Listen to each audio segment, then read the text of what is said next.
En las brumosas orillas de un río serpenteante en las profundidades de la selva vietnamita, dos hombres de origen asiático, llamados Tran y Minh, se preparaban para una expedición que había sido el sueño de sus vidas desde la infancia. Capturar anguilas gigantes, esas criaturas míticas que acechaban en las aguas turbias y profundas, conocidas localmente como LNKHNGL en su lengua materna, pero que en español se traducían como anguilas colosales, seres que podían medir hasta 3 metros de longitud y pesar más de 50 kilogramos, con cuerpos resbaladizos y ojos que brillaban como perlas negras en la oscuridad. Tran, el mayor de los dos, un hombre robusto de 45 años con piel curtida por el sol implacable de los arrozales del delta del Mekong, había heredado de su abuelo las historias ancestrales sobre estas anguilas, que se decía eran guardianes de los espíritus del río, capaces de devorar a los imprudentes que osaban desafiar las corrientes sin el debido respeto. Su rostro, marcado por arrugas profundas que narraban años de trabajo arduo en los campos inundados, reflejaba una determinación férrea mientras ajustaba el nudo de su sombrero de paja desgastado, un relicto familiar que lo protegía del calor asfixiante que se elevaba del agua como un vapor espectral. Minh, su compañero inseparable y hermano menor por 5 años, era más delgado y ágil, con una sonrisa perpetua que ocultaba la astucia de un pescador experimentado, originario de la misma aldea remota en las provincias sureñas de Vietnam, donde las tradiciones se entretejían con la vida cotidiana como las raíces de los manglares en la tierra fangosa. Minh llevaba en su mochila un arsenal de herramientas artesanales, anzuelos forjados a mano con metal reciclado de viejos barcos abandonados, cebos hechos de gusanos gordos recolectados en la noche anterior bajo la luz de la luna llena, y una red tejida con fibras de bambú que había tardado semanas en completar, todo ello impregnado del olor salobre del río que los había criado a ambos como hijos adoptivos de la naturaleza indómita. Juntos, estos dos hombres representaban la esencia de la resiliencia asiática, forjada en un continente donde la armonía con el entorno no era una elección sino una necesidad vital, y su aventura no era solo una cacería, sino un rito de paso que conectaba el pasado con el presente, un tributo a los antepasados que habían sobrevivido gracias a las dádivas y los peligros del agua. Al amanecer, cuando el sol comenzaba a teñir el horizonte de tonos anaranjados y rosados, como si el cielo mismo se sonrojara ante la audacia de los mortales, Tran y Minh empujaron su pequeña embarcación de madera, tallada de un tronco de árbol centenario, hacia las aguas tranquilas pero engañosas del río, donde las corrientes subterráneas ocultaban remolinos traicioneros que podían arrastrar a un hombre en segundos. El bote, pintado de un verde desvaído que se camuflaba con las hojas de los lotos flotantes, crujía suavemente bajo su peso, y el sonido de las palas rompiendo la superficie del agua resonaba como un tambor ritual, anunciando el inicio de su odisea. Mientras remaban río arriba, pasando por aldeas flotantes donde los niños jugaban en canoas improvisadas y las mujeres lavaban ropa en las márgenes, los dos hombres compartían anécdotas de su juventud, recordando cómo, siendo niños, habían visto por primera vez una anguila gigante capturada por un viejo pescador legendario, cuyo cuerpo serpenteante se retorcía con una fuerza sobrenatural, dejando a todos boquiabiertos ante su tamaño descomunal, comparable al de un dragón de las antiguas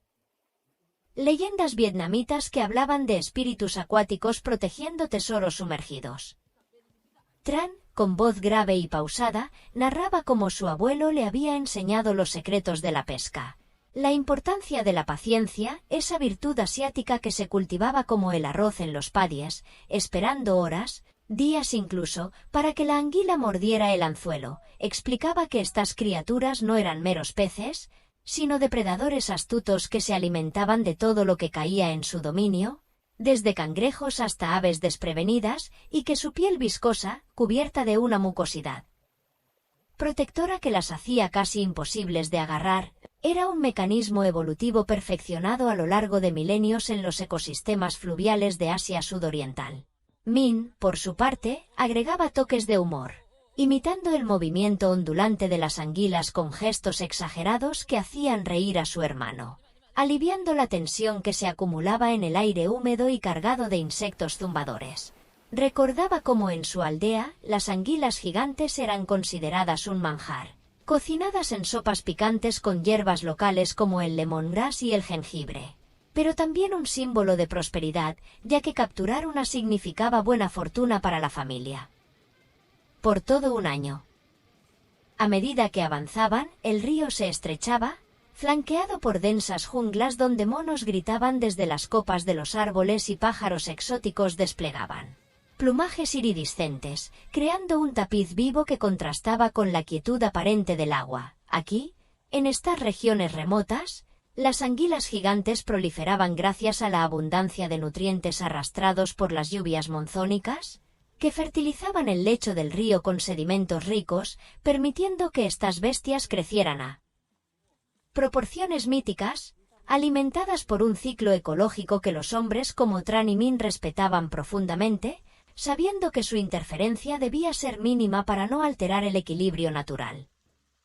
Llegaron a un recodo conocido como la Garganta del Dragón, un tramo donde el río se profundizaba abruptamente, formando pozas oscuras que descendían hasta 20 metros, ideales para las anguilas que preferían las sombras para emboscar a sus presas. Allí, anclaron el bote con una cuerda atada a una raíz expuesta, y comenzaron a preparar sus equipos con meticulosa precisión, un ritual que habían perfeccionado a lo largo de innumerables salidas de pesca menores.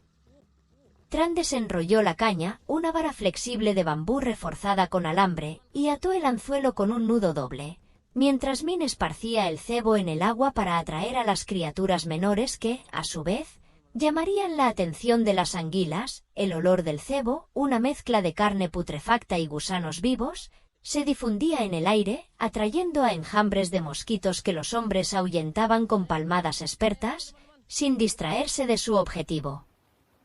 La espera comenzó, esa fase crucial donde el tiempo parecía dilatarse como el río mismo durante la estación de lluvias, y los dos hombres se sentaron en silencio, observando cómo el sol ascendía en el cielo, proyectando reflejos danzantes sobre la superficie que ocultaba los misterios submarinos. Horas transcurrieron, marcadas solo por el ocasional chapoteo de un pez saltando o el graznido de un ave rapaz sobrevolando. Tran, con ojos entrecerrados, escudriñaba el agua en busca de señales, como burbujas ascendentes o remolinos sutiles que indicaran la presencia de una anguila gigante moviéndose en las profundidades. De repente, la caña de Min se tensó con violencia, curvándose como un arco bajo la fuerza de algo poderoso que tiraba desde abajo. «Es una grande», exclamó Min con excitación contenida, mientras sus manos callosas aferraban la vara con firmeza, sintiendo la vibración de la lucha que se iniciaba.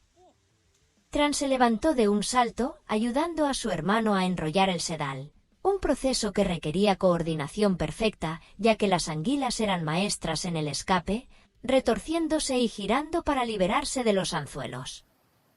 La batalla duró lo que parecieron eternidades, con el bote balanceándose peligrosamente mientras la anguila emergía parcialmente, revelando su cuerpo escamoso y musculoso, de un color marrón oscuro moteado que se fundía con el fango del fondo. Sus mandíbulas, armadas con dientes afilados como agujas, chasqueaban en el aire y sus ojos, fríos e impasibles, parecían desafiar a los hombres que osaban perturbar su reino.